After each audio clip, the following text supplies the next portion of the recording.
You need to understand the relationship between offending actions and the social setting and the context in the life world and the responses of other people. So men, for example, who isolate their partners, deny them money, drive away the family, move to remote locations, don't allow her to work, whatever. Men are not doing that out of some sort of abstract need for power and control.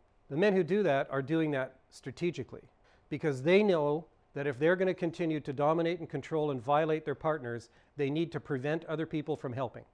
They're not stupid. It's so interesting, you talk to men who've been abusive and you look at the way that abusive behavior is exercised. Men know that women resist abuse. Men know that women don't like to be abused. Only psychologists think that women fail to resist abuse. Men don't think that way. Men are operating on a much more accurate set of assumptions about women than are the vast majority of forensic and mental health professionals. Because men know that women don't like to be abused. That's why, what are men like in the beginning? Yeah, I ask women this all the time. So if your partner who later became abusive, if he thought that actually you were attracted to abusive guys because you were codependent and because you were raised in that kind of a family and you're repeating a family pattern and you don't have boundaries and you lack self-esteem, do you know what I mean?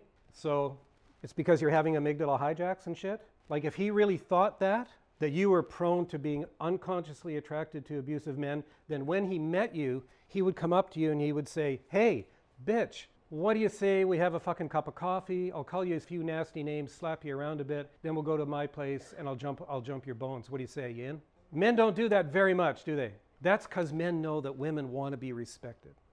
Do you know what I mean? It's not because men are socialized into being dominant. Because if men are just socialized into being dominant, they wouldn't even bother to do that, would they?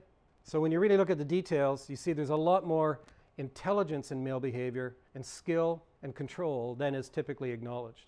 So looking at how the offending actions are tied to the social setting, and then how the victim's responses, and then how the victim's responses depend on the possible responses of other people.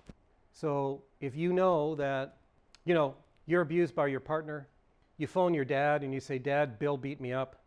And Dad says, sweetie, we told you he's an asshole. You made your bed, you got to lie in it. Now you know you have to resist Bill's abusive behavior without the support of your dad.